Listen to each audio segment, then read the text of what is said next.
The Ministry of Communications and Digital Economy, under the able leadership of Professor Isa Ali Ibrahim Pantami, has unlocked the great economic potentials in the Nigerian communications and digital economic space.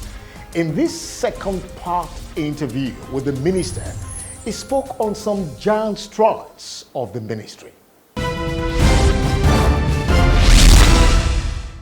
Recently, you disclosed that your ministry has generated 1.054 trillion naira as revenue for the federal government in 2 years. And ICT recorded the highest growth rate in the fourth quarter of 2020. Can you shed more light on these very significant achievements?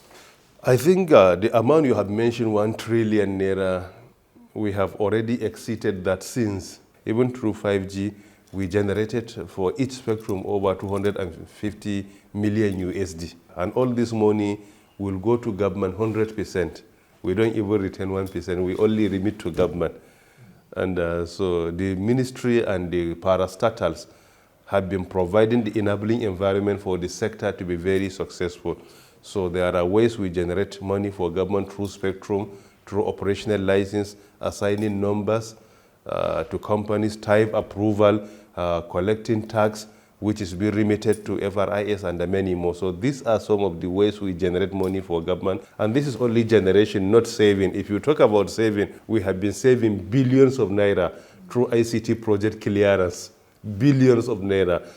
There was a time that in only one project of a parastatal, we saved over 3 billion naira for government. Only one project. The figure you quoted is for last year, 2021, August.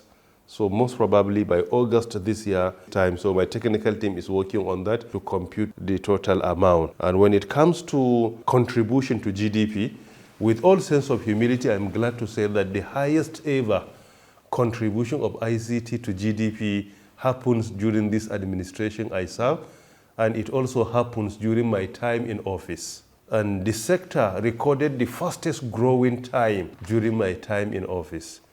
The highest contribution ever of ICT sector to Nigeria's GDP was in the last quarter of 2020.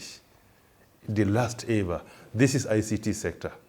It contributed around 17.92%. That is unprecedented in the history of Nigeria. And it was the fastest growing sector. And it has been the fastest growing sector. For example, in that year, it was the only sector in Nigeria that grew by double digits. The growth rate was around 14.70%. Based on the report of National Bureau of Statistics, and the report was also confirmed by His Excellency President Muhammadu Buhari on the 6th of May 2021, that the sector played the principal role of lifting out the country out of a recession. For example, if you look at it, the challenge of recession at that time, there was -6 in oil and gas sector, while the growth rate of this ministry in some quarters was up to 17%. So that complemented the minus or the negative recorded in the oil and gas sector. And we exited recession much, much earlier than the time predicted by the developed countries. They predicted us to exit recession by the end of 2021. Luckily, by a year before, by the end of 2020, we exited recession. And with all sense of humility, we are grateful to Nigerians for the support they have been given to us to achieve that. Honorable Minister, as a strategic agency under your ministry, is it possible for NIMC to meet 148 million NIN enrollment target by 2024 as being targeted? Thank you very much. This is a very important question. NIMC was established 2007, and it was transferred to me for supervision in 2020, meaning 13 years after its establishment. Within that period, the entire database of NIMC, the enrollment was around 41 million people. From October, that the process of transfer was completely finalized, to end of June this year, 2022, we increased the database to over 85 million people. In less than 2 years, we increased the database by around 44 million people, while previously only 41 was achieved in 13 years. In spite of so many challenges, lack of funding, this is the major challenge. And it's not only to NIMC. In real sense, if you look at our population and look at our revenue generation, it's highly insignificant for our country. That is the reality. It is highly insignificant in our country because we have a huge population and our infrastructure is dilapidated. Almost our roads the same. Even rail line was no more there. Only this administration was able to fix it effectively. So because of this, we have not set up a target of 148 by 2024. However, our plan, if we will be able to get more funding for NIMC, our plan, based on the policies we have in place so far, lately, by the end of 2024, we will have an almost complete database in Nigeria. For example, when NIMS was transferred to me, they had only 1,600 centers all over the country. But as of today, because of the way we democratize the process and involve private sector into it, we have established over 6,000 centers, rolling centers. Some of them even in diaspora. We have them in London. If you go to countries like the US, we have in Dubai. I was there to even commission the center. So in real sense, we have established many centers. Only what we need is funding.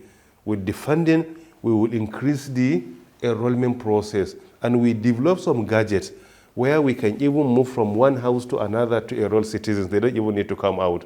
But the major challenge for now is funding. And it's not only for NIMC. Government is struggling to pay salary. This government is going to be rounding up in 2023. As the minister, you have made landmark achievements. Now, what is your word to Nigerians, to stakeholders? What are the futuristic plans within this period and 2023 to round up and solidify the legacies you're going to be leaving behind in this sector? Thank you very much for this important question. Firstly, under my supervision and the directives given by President Muhammadu Buhari, GCFR, we have developed around 19 national policies under the ministry, and this is unprecedented. There wasn't any time that even in 4-year tenure that 5 national policies were developed. All of them are being implemented. National Digital Economic Policy and Strategy for Digital Nigeria, Nigerian National Broadband Plan, National Policy for the Promotion of Indigenous Content in the Telecommunications Sector, National Policy on NIN and SIMBA registration, National Policy on the VSAT installation. So there are so many national policies we have developed, and all these policies have been implemented. My target is to ensure that by the end of this year, we have reached an advanced stage of the implementation of these policies. Some of them, all of them, I want us to ensure that we have reached at least 70 to 80% of their total implementation. As it is today, some we have crossed even 90% of the implementation. But all of them, the baseline I have established for each policy by the end of this year is to ensure a minimum of 80% of total implementation. And this is one thing that is very key and very dear to me. And I do hope that with the support of Nigerians and people like you, my brother, we will create more awareness to our citizens so that they can continue to support our modest effort. I want to thank you, Honorable Minister, for coming on the program. I want to wish you all the best. And of course, I just wanted to, just a last line before we round up, and that has to do with the national identity card issue. Because Nigerians will not, they will say, you didn't ask this question. So Nigerians are not comfortable with the payment for renewal of card with 5,000 after its expiration in 5 years, expecting that it should be made permanent. Honourable Minister, just summary. I strongly agree with Nigerians, and I'm of the opinion that national identity card should be permanent. And it's the first question I raised in 2020 when the DG NIMC visited me when that parastatal was transferred to my supervision. The mistake they made, which brought about expiring date on it, they use a very high quality card. And in that card, you can even use it for withdrawing money internationally. So any card that is being used in bank to get money, it must have an expiry date. So the only way we can avoid that expiry date is to ensure that we only make it a card for national identification. It should not play the role of MasterCard or debit card or any card, so that it will be permanent. And this is our plan. And what is most important, we are not agitating for a physical card now. What is important is the national identity number, not the card. The requirement is the number. If you have the number even saved on your phone, or you have downloaded it on your phone, the soft copy of the card, that is sufficient. Because the key requirement is not the card but the number. If you have the number even on a paper, that is sufficient for you. The card is optional. Professor Isa Ibrahim Pantami, Honorable Minister for Communications and Digital Economy, talking with us on the Minister's Platform. We want to thank you, sir. Thank you very much. The Minister's Platform will continue in a moment.